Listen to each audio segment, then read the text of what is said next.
bringing you guys a little update on the Tenyi Vanity deck profile I profiled earlier on this channel. It was very heavy on the vanities, like Vanity Ruler and Vanity Fiend, and it was at 40 cards. Now it's at 60. That was a while back, and now I just want to update it because I want to give you guys an update also to the decks we also profile. I know we're trying to be pretty good about what we're trying to do. We have a clear idea, Santos and I, because he wants to do some deck replays and kind of provide some insight of why we play the cards we do, and I'm all on board with that.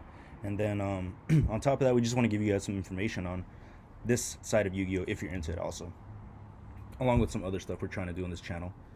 And then yeah, but without further ado, let's get on to it. 60 card brick, it has been updated. We're gonna explain why we play the cards we do, starting off with Lava Golem. Lava Golem just breaks board, it's budget. Next best thing is sphere mode, and a lot of these boards can be broken with just a Lava Golem. We do not really normal summon a lot. Our only hard normal summons in this deck are going to be your Vanity's Fiend and your Lava Golem.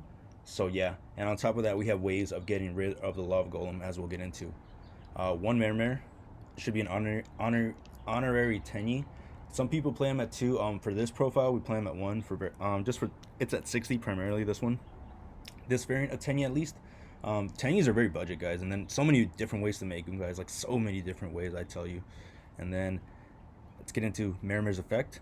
During your min phase, when you get them on the field, you can reduce this card's level by 1, and if you do, special summon 1 Mermer token, and you can use this effect up to thrice per turn. It's a level 7 tuner that can get down into a level 4. So who says Destrudo is gone? Destrudo has never left, boys. Destrudo is still here. Destrudo is alive and well, and he has been reborn in Mermer, as you see.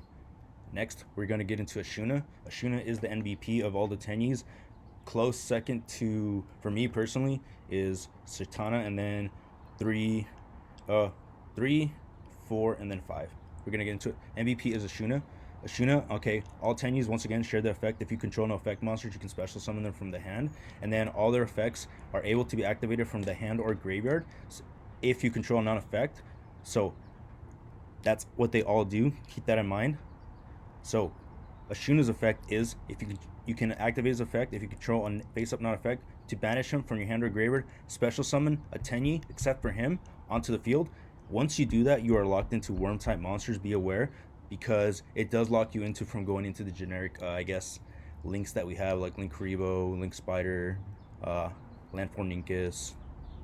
And then for the generic link is Omega. If you still haven't gotten your hands on Savage, this is the budget variant of it. I'm gonna go with the Omega, just because he's still very powerful. Ripping cards out of your opponent's hand is something that is very powerful in today's game, because a lot of people are just adding cards into their hand, to be honest. And then if you can throw a Droll into your deck, definitely squeeze it in. I think Droll's mad underrated right now. So yeah, that's his effect. Vishuda's effect, he's pretty much the compulse. Target one card your opponent controls, return it to the hand, not just for monsters, just target one card of the control, bounce it back to the hand. Vanity's Fiend, pretty self-explanatory.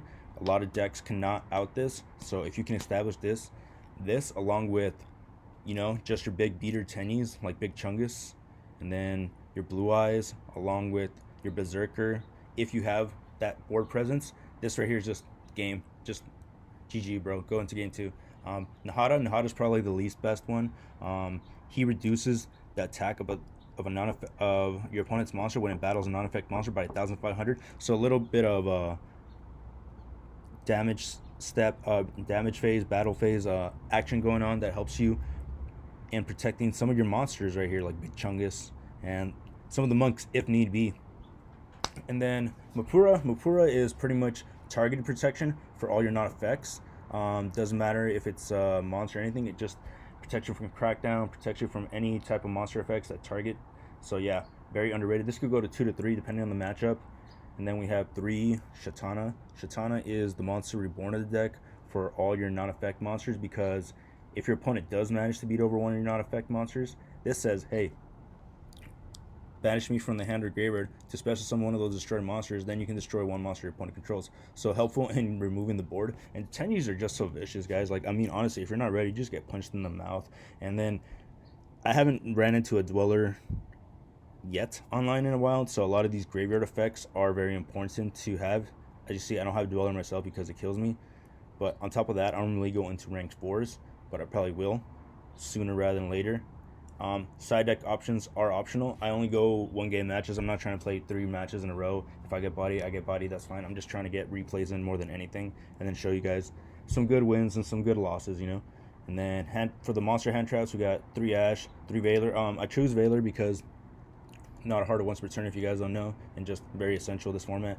And then at Hara, you can banish this card from your hand to your graveyard to get any of your banished Tenyis and just recycle them back into the graveyard, into your hand or graveyard. So yeah, free recycling. This guy just recycles everybody. So whatever you need, yeah. Booyah. And then Lightning Storm, because most of the time we're not really doing anything that our opponent's not ready for. At most, you're going to be setting a Twin Twister or an Imperm and some of the Fist on the Red Bull. That's it. But our board is very what's it called? It's not hard, guys. I mean, you're pretty much brain dead. It's just Ooga Booga, attack, you know, Lightning Storm, get rid of the boards. Dark Ruler, obviously, for the side deck. But right now, this is just 1 match is online, because on the Wild West of online, you don't know what you're going to run into, and I just want to get replays in more than anything. Vessel for the Dragon Cycle. Foolish Burial Rhoda Love Child. Send 1 Worm Monster, hint hint, send Mirror, from your deck to your graveyard, or any of the Chakras you may need, because Tenyis are Chakras, if you guys didn't know. No, pretty cool lore right there. And then suggest you read the wiki on it. So send 1 Worm Monster from your deck to your graveyard, and then if you control a face-up non-effect, you can add 1 Tenyi from your deck to your hand, except for the worm you sent. So if you sent the yellow one, you can't add the yellow one, vice versa. Vice versa for any of these. And then yeah, that's if you control non-effect. So you always want to have something established, like a monk on board, or a land for Ninkas on board, to fully take advantage of this effect, because if you don't, you're kind of just selling yourself short, in my opinion. Then 3 Pot of Avarice, great for the grind game. And then Terraforming, just powerful. I mean, just great ash bait to this day. I mean, free ash bait. Call by the Grave, because sometimes you do want certain things to go off, and then you want to banish certain things from the graveyard. It can be slow, or it can be proactive or reactive. Either or. Very powerful card to this day, in my opinion. And then we run 2 Twin Twisters just for removal, back row removal. And then you don't mind sending some of your Tenyis to the graveyard to begin with. And then, like I said, you don't mind sending some of your cards to the graveyard, so that's great. And then Flawless Perfection of the Tenyi, the awesome field spell that is broken. All non-effect monsters on the field are unaffected by monster effects. And then once per turn, if your opponent special summon an effect monster while you control a face down monster or a non-effect monster, you can draw 2 cards. So Pot of Greed for free. Unfortunately, it's a hard once per turn. If it wasn't, it'd be broken. But hey, it's still good. So you're just keeping your hand fat, guys. I mean, just it's insane, just fat. Thanks to Adhara, thanks to Avarice, thanks to the Foolish Burial Rhoda, thanks to this card, which we'll get into. Just your hands are fat. Like, honestly, if you have more cards than your opponent, you're winning the game. That's just facts, in my opinion, unless you're breaking. So yeah, because this is a 60 card deck, but there is flow thanks to Avarice, and there are ways to get into your resources, or you're just trying to interrupt more than anything, you know.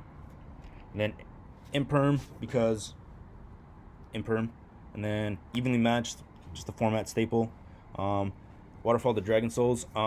I just like setting this card because I just like being annoying on my opponent's turn. If your opponent's gonna go off into their Dragoon or into their Adamantipator board, I at least want to do something in the middle of all that, you know, and try to survive if need be, you know, because this is very crucial in just helping you add whatever you need to your hand, or sending any of your Tenyis to the graveyard to activate their effects, because Waterfall of the Dragon Soul lets you either add a worm monster from your deck to your hand, or send any number of worm monsters from your hand or face up on the field to the graveyard to draw cards equal to the number of monsters you sent plus 1. So you send 2, you draw 3. You send 3, you draw 4.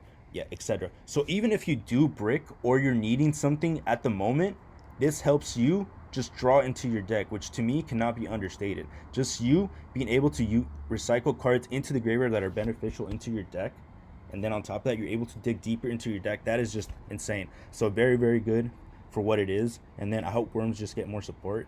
You can run some True Kings in here. I have been testing that out, but that's just me.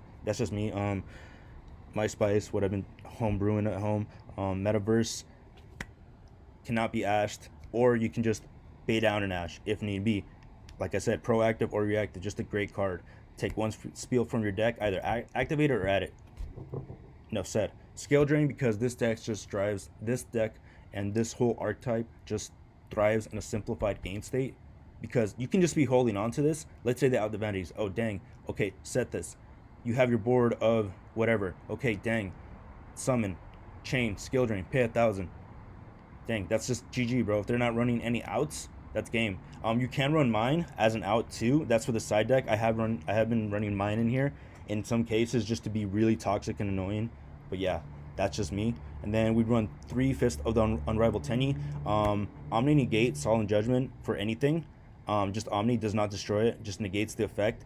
But if this card is destroyed, it works like Waking the Dragon, where you can special summon one non-effect monster from your extra deck. You bring your Blue Eyes Ultimate and just have them there on board. So yeah, like I said, very, very proactive or reactive, whichever one it could be. Because if they Lightning Storm it, okay, have fun trying to get out this. And if you don't, well, you're going to have to deal with it. And then just help you just have board presence. It's not hard to out, obviously, just a vanilla 40,000 vanilla legacy card, but still, nonetheless, having that on the field is epic. And then at the same time, it helps you assert dominance. Just assert dominance. This whole deck is just assert dominance. That's what Tenyis do best. And then that's it for the main deck, guys. No side deck. I'm just showing you right now what it is. One Link Rebo, just to get into it, because we are able to get into the level 1s. One Link Spider, 3 Monks of the Tenyi. You burn through these guys very quickly, so it is crucial for you to have Avarice in here. Sometimes you do brick and draw into him, but hey, it's better because this guy is just, you run out of Monks, you don't have a game anymore. 1 land for Ninkus, 2 Shaman of the Tenyi, because she's just the monster reborn for any worm. Could be any of these. Could be your Sasara. Could be your Berserker. Could be your Big Chungus. Could be the Draco Master. Could be the Monk. Whatever it is. Just a monster reborn for any of the worms you need. Like I said, you could even run True King. So very powerful. Very, very, very powerful card in my opinion. There is that. And now we go into Master of the Tenyi. 2+ monsters, including a Link monster. It cannot be destroyed by battle with an effect monster. Okay, sorry. Before I head on to this, I almost skipped over this. Once you activate Shaman of the Tenyi's effect, if you read right here, as we'll read right here, once you activate her effects, you are only locked into activating extra deck monster effects that are Tenyi. So only Tenyi extra deck monster effects. That's the only extra deck monster effects you can use. So if you bring out Lambda, you're not going to, Omega, sorry, Lambda. If you bring out Omega, you're not going to be able to use Omega. If you bring out Link Rebo, you're not going to be able to use Link Rebo. If you bring out Link Spider, if you run a different variant to normal summon vanilla from your hand, you can't use that. So just be aware of that. So you are locked into extra deck monster effects of Tenyis only when you use her effect, which is not a bad thing for us primarily. Draco Master of the Tenyi cannot be destroyed by battle with an effect monster if you control no other effect monsters. So yeah, if you just have him and just you're asserting your dominance with Berserker and your Blue Eyes Ultimate, bro, that's game. I don't care what you do. And then on top of that, if you're running a different type of variant, you can abuse this effect really, really, really well. Because if you read right here, if you control no other effect monsters, so if he's the only guy, you can destroy effect monsters your opponent controls up to the number of non-effect monsters you control and or in your graveyard. So it's a mixture of both. So if you have one monk or 2 monks or a Blue Eyes or a Chungus, you can destroy 4 cards on your opponent's field that are non-targeting, guys.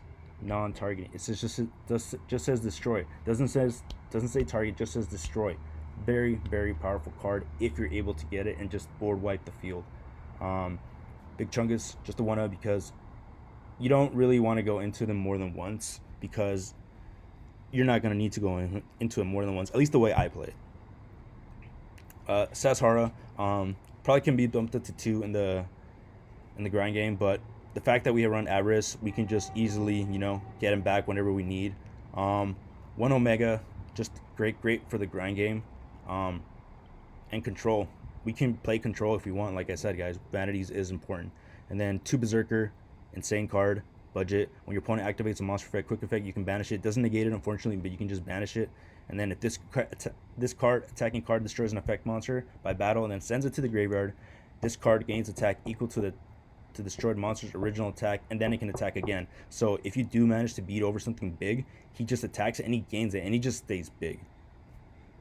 Just he gains it, doesn't lose it, he just stays like that. And then Blue Eyes ultimate, because why not? It's fucking badass to have Blue Eyes on the field, and it's epic. So yeah, that's it. Now let's get into the replays. What's up, guys? Brian here, representing Neo Overlay Network. Gonna be giving you guys some little commentary over here while we're watching these replays. So right here, I think this was against Machina, if I'm not mistaken. He made me go first because I guess he wanted to go second. Unfortunately, with Dueling Nexus, I'm not able to see what they're playing, but yeah, let's get into it. So right here you see I've set the Waterfall of the Dragon Souls and Impermanence. I activate Vishuda. I don't really have much to go off with right here. Really going to play defensive, it looks like, because I decided to just summon Vishuda in defense position and then just set. I have 2 forms of interruption, and then I have a way to. I have 3 forms of interruptions. I have the Imperm, I have the Veiler, and I have the Waterfall of the Dragon Souls.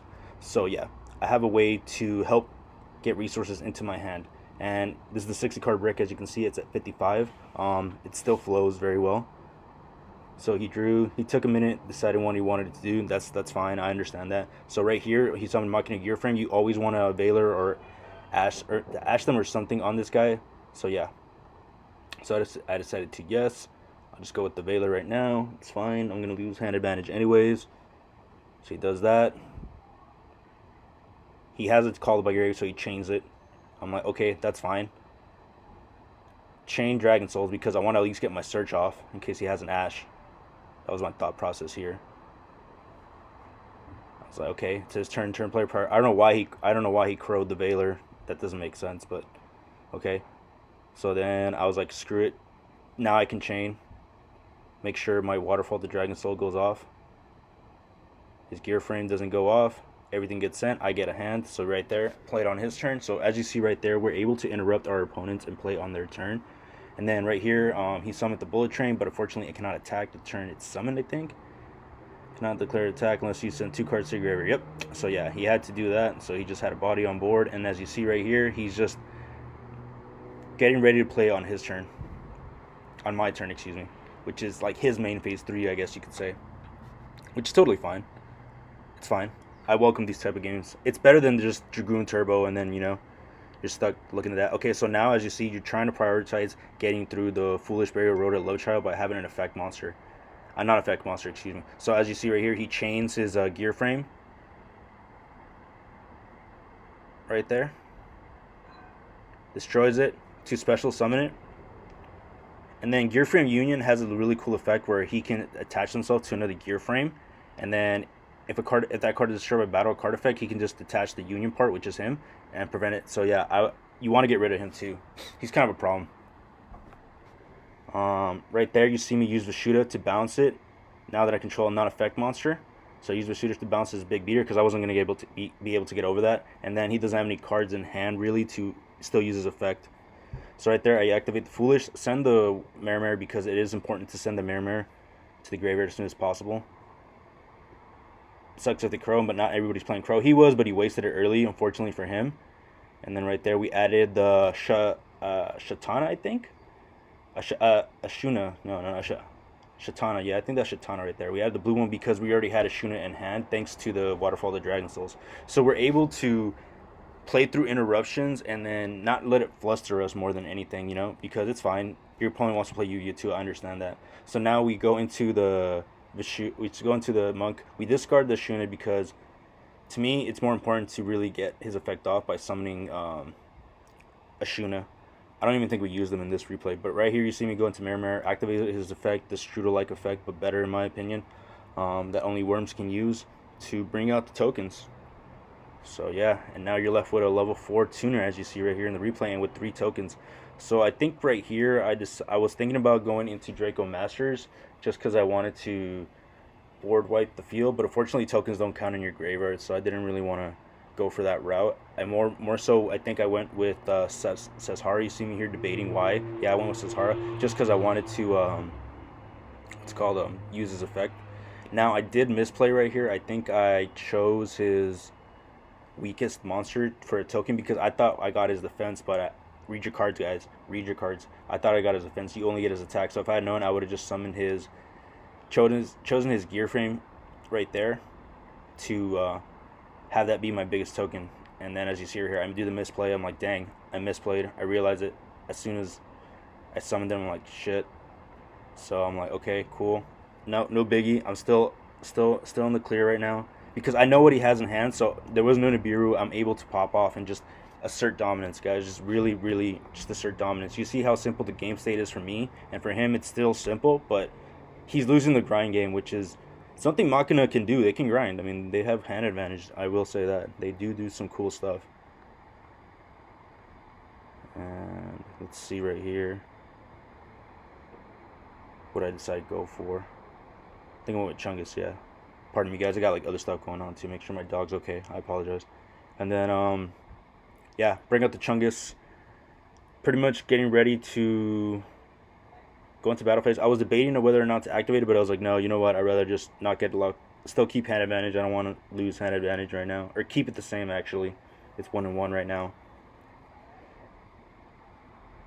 Go into battle phase. I debate whether I want to attack into this guy or the gear frame. I went with the gear frame because he could just attach himself. I guess he didn't know that. I would have attached them and try to get the most out of him because with Machina, to me, I prioritize, if you're playing more pure Machina and budget, at least, you want to prioritize your resources, try to take advantage of them. So yeah, so he plays the gear frame. The baiting, you see me right here, reading his effect, because he can only bounce a set card you control, but we don't have any set cards right now, so I could just left him on the field. He's not a threat. And then, as you see, I passed turn. Very simplified game state. I could have gone for the Draco Master, but I chose not to. Probably could have ended it sooner. Some misplays here and there, but you live and you learn, guys. This is why you test run your deck, so you know what to do, you know? And then right here, you see me, I'm still able to do stuff during his turn, dude. It's like, it's his turn, by the way. This is his end phase. His main phase, yeah. Right here, yeah, it's during his main phase, or whatever it was. Able to get a token on the field. I get another imperm, so I choose to set it in the far corner, pretend it's nothing, you know. Go into battle phase. Beat over him with his own duplicate token. You see me, I can activate Ashuna, Nahada's effect. Keeps telling me if I want to trigger it. The green one, which reduces your opponent's monster's attack by 1,500. No, I don't want to use that yet. If need be, I will use it later. He doesn't know that, but I know that. So, as you see, Orcus 2.0, guys. It can do some really cool stuff. And then I think right here, this is pretty much it. Yeah, it was just GG. Didn't really do anything. Yep, that was it. And that's it for this replay, guys. Let's get into the next replay. Alrighty, guys, so let's get into this replay right here. This was against Mekk Knight, Musketeer, Invoked. I don't know why he was playing Musketeer, but yeah, he was also running a pretty big card count in his deck profile, it looks like. Yeah, 60 along with me. He made me go first, which is fine. Like I said, we can go first or second. It doesn't really matter. I think that's what this replays can show you guys. It doesn't really matter. We can go first or second. We can be proactive or reactive. As you see right here, I'm being pretty aggressive right here. I'm trying to just go for it, you know. I'm like, screw it. I don't know what he's playing. I just want to switch it up. I'm going for it, boys. So right here, we send the Mare, and we choose to add the Ashuna into our hand. Just going for it. Like I said, guys, it's the Wild West online. You really don't know what you're playing. So as you see right here, I'm going full combo. Just full combo, pretty much. No other way to put it. Right here, we're going to, at least for me, at least my mindset in this game was full combo. Just came out very aggro. I just wanted to set the tone. I felt that with an evenly imperm and a Veiler, I was gonna just assert dominance from the very beginning, because if I can have 2 interruptions, most people just die to 2 interruptions. That's just fact, boys. That's just facts. And then if your deck is good and resilient like his is, as you'll see right here, you'll be able to you know, play through those interruptions, which is important, because if you want to play Yu-Gi-Oh, you got to be able to play Yu-Gi-Oh, especially at any type of level. If you're trying to get into the competitive scene, I understand it gets annoying sometimes dealing with the meta. It's either adapt or get your butt kicked. No other way to put it. You know, I'm trying to be nice here, but yeah. And then yeah, right here you see me go full combo, abuse the Mare. I'm only locked into worm effects right now, so I am conscious of that. Right here, I was thinking about going for Draco Masters again, but I probably should have done it the first game if I was going second. Now, going first right here, I'd rather go with the Sashara because it's just lets you play the control aspect, which Tenyi can do very well in my opinion. You're going to go into this type right here. This thing. Take all those boys right there. Check out your graveyard. Make sure you're using everything to your advantage. See right here, I was about to use the token. The reason I went to my graveyard, now I know why I'm looking at this. And the reason I was about to use all the tokens, no, banish Ashuna. Now you're locked into worms, which is fine. I don't care. I'm gonna commit. So to special summon Ashuna, big brain, bro, big brain. Now if they do beat over your Chungus, you can bring them back thanks to Shatana. Excuse me, not Shatana. So you use Ashuna to bring out Shatana. Okay, now instead of using one of your tokens, you're able to use Chungus and get out Chungus. So you see me right here. I was about to use Shatana again. No. You don't want to use Shatana. You want to use Shatana as the link material to get into Chungus. Okay, now you have the 3 materials for Chungus. The link, thanks to the Tenyi, right there. You see me? I was about to go into Berserker. I was about to. I think I was. Yeah, but I decided against this. I was like, no, I'd rather assert dominance with the link. So I'm going to go into the Reigns, boys. We're going into the Reigns. So you see me right here? Go into that. Yeah, I was about to burn my I was thinking, why can't I go into land for Linkus right here? What the heck? I was like, no, I remembered because, oh yeah, like I said, it's important to remember. Once you use the Shuna, you're locked into worms, so always be cognizant of that. Go into your monk. Nice. Now you're able to get out Chungus. Booyah. Right there. And then we have 2 forms of interruptions right here. And as you'll see right here, he plays it through it pretty well in my opinion. Honestly, he does. I didn't know what the hell I was playing, so I'm kind of glad I took the aggressive approach because being defensive would not have paid off in this. It seemed like, I think it was Mekk Knight, and yeah, it was Mekk Knight Invoked. Yeah, he goes with his Royal Legacy. I'm like, okay, Meltdown, that's fine. Alistair, that's fine. I was like, that's fine. I have no way to interrupt this. Yet. Just right here, hanging out with the boys. So he goes into his Purple Nightfall. I don't care. He can move around all he wants. I was thinking about using the token generator on him, and I still misplayed. I should have brought it out with his Link 3, but his Link 4. I should have done it with him, but yeah, unfortunately. But Sashara is able to protect us from targeting effects while he's on the field.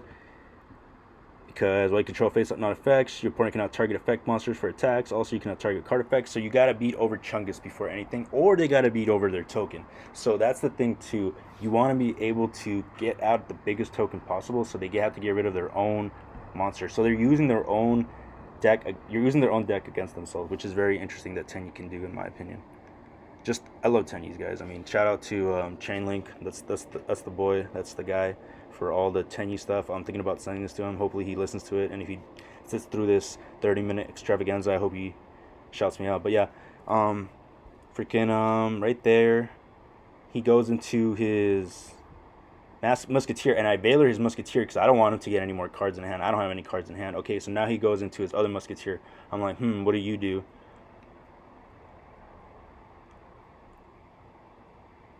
So I don't know what he did. I was like, Chain Baylor.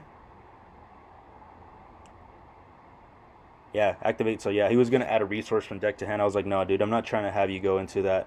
I'm already worried about the Mekk Knight stuff enough. He goes into his Invoked stuff. I think he goes into Mekaba, but I'm able to beat over Mekaba because we have great beaters with Tenyi, which is amazing. And this deck is very budget. As you see, look, I'm not really playing anything too crazy except for the Lightning Storms, which I don't think even come up in this instance. Imperm is still expensive, but I would say is more budget now. Thankfully, thank God for the reprints. Shout out Konami with reprints for at least doing reprints, unlike Magic. Screw Magic. Right there. He's going into his Morningstar. Okay, and I'm aware of what Morningstar does. I think that's Morningstar, right? I hope I hover over into. Yeah, I'm aware of what Morningstar does. So I'm very, very, very aware of what he does. So now that he went into Morningstar, I'm very glad I held off on that. Nah, I knew he was playing Mekk Knights. So seeing that, I'm like, okay, that's fine. You want to bring out your Morningstar? I'm going to make sure that Morningstar isn't relevant anymore. I'm going to make sure I copy that token right there and put him right there. So now I'm able to beat over his Morningstar yet again. What he doesn't know that I'm able to use it during my turn too about Shatana. the link for Tenyi. I'm blanking on his name right now, unfortunately. Then he goes into, and if I had known, he probably would have done that, but I didn't know. So yeah, I was thinking he was gonna be just very, very reliant on sitting that Morning Star, and if I had known, I would have just done it during his turn, and then just taken care of the Morning Star and then the bodies from there. But you live and you learn. This is why you test run, guys. And then he brings out his big defense one, which is shout out to him. At least he plays all the Mekk Knights, which is fine. I'm like, okay, cool. You want to do that? Go for it, bro. Go for it. I'm all for you doing that, dude. So right here, he attacks. I think this is turn one. Yeah, this is turn one, dude. I think, yeah, this is his turn one, dude. And as you see, we both have no cards in hand. So he committed. Like, as you see, the format's like, okay, this is my board. Can you break it? No. Okay, this is my board. Can you break it? No. Okay, let's go. So it's just very back and forth. As you see, we're able to get into these type of games and thrive pretty well. As you see right here, I probably should have used call by because it kind of burned me later on in the game. But who knows? It probably didn't. I'm not analyzing this too much. I'm just trying to show you guys what this deck is capable of doing. Because I don't have the luxury of seeing what he has in hand, so I'm just reacting to my own replays. Because I just try to stay silent during it, or I mute the sound. I obviously have stuff playing in the background. But yes, as you see right here, I'm debating what I want to do right here. I couldn't target his link, unfortunately. Not able to. One of your opponent's monsters that's not in the extra monster zone, so it can only target monsters in the main monster zone, which is fine. He brought out his Mekk, but he brought out his Invoked package stuff, so I was like, okay, that's fine. You see her here, I check for Shatana. Shatana's MVP. Shatana, my boot thing. She helps out. She's the best, one of the better chakras in my opinion. At least you're playing like pure Tenyi. See right here, you see me right here, bounce his little wall right here, just so I can get in some damage. Bounce it back to his hand. I still hold my Call by the Grave. I still want to have some type of cards in my hand, so I'm not left with no cards. Right here, you see me try to chain. I was like, no, it's fine. Now we changed Shatana. I think it was trying to tell me to chain Call by. I was like, I'm good. So I summon him again, able to continue the battle phase because it's in the battle phase. And yeah. Attack again. He doesn't have anything. I'm trying to see if I want to banish that, and I'm thinking about it. My gut's telling me, but I'm like, no, I'm good. Just attack. We're trying to end this. And then we end turn. Like I say, I like to hold on to my Call by the Grave. I don't feel the need to use it unless I'm in the situation where I have to use it. I'd rather hold on to it, keep some hand advantage, and then, play through an Ash, play through a Veiler, whatever it may be, Obviously, you see him right here go for his Invoke stuff. He's trying to tell me if I want to chain my Link 4. I'm like, I'm good. Go ahead and play.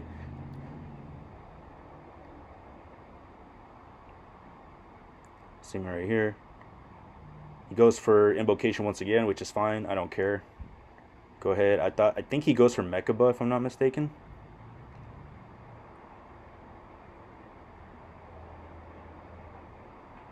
Yeah, he's debating on what he wants to do. I don't even think he knows what he wants to do right here. Okay, yeah, no, he goes for his he goes for Mekk, yeah. But I think he just quits, yeah. He's like, whatever, screw it. I'm just entering battle phase.